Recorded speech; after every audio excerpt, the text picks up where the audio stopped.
ইনশাল্লাহ আমরা 72 ঘন্টার মধ্যে প্রতিটা হাট আমরা পরিষ্কার করে ফেলবো। এই বর্জ্য আমাদেরকে ঢাকা শহর থেকে সংগ্রহ করতে হবে। আপনারা বুঝতে পারেন এটা একটা বিশাল কাজ। এই কাজে নিয়োজিত আছে আমাদের প্রায় 13,453 জন আমাদের কর্মী নিয়োজিত আছে এবং তারা সব জায়গা থেকে ময়লা আবর্জনা সংগ্রহ করছে।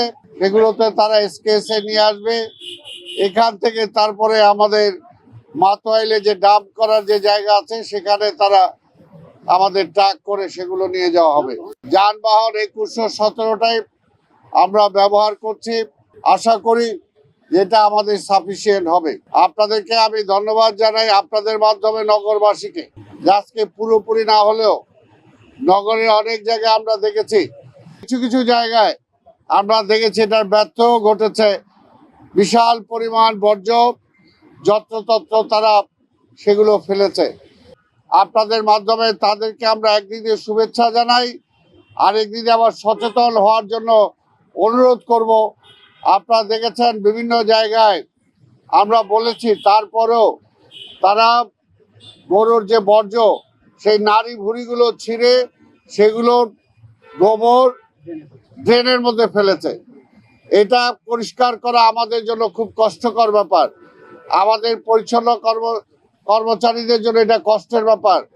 যা হোক, এইবার যারা করেছেন আমরা পরিষ্কার করার চেষ্টা করব, কিন্তু ভবিষ্যতে যেন তারা এই কাজটা না করেন সেই ব্যাপারে আপনাদের মাধ্যমে আমরা তাদেরকে সচেতন করতে চাই। আপনারা শুনেছেন এর আগে আমরা বলেছি আমাদের এখানে চিফ অফিসার সহ, সচিব সহ, আমাদের পর্যায়ের চিফ সহ সবাই এখানে উপস্থিত আছেন। সবার ছুটি আমরা বাতিল করেছি। সবাই নগর ভবনে স্পেশালি সেখানে ডিউটি করছে।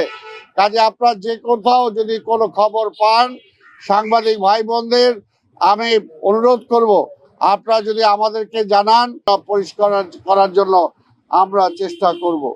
আমরা ইতিমধ্যে আপনারা জানেন যে আমাদের 11টা হাট আমরা দিয়েছিলাম। সেই হাটগুলো থেকেও হাটের যে বর্জ্য আছে, বাস আছে, সেগুলো অপসারণ শুরু হয়েছে। সেগুলো ইনশাল্লাহ আমরা 72 ঘন্টার মধ্যে প্রতিটা হাট আমরা পরিষ্কার করে ফেলবো।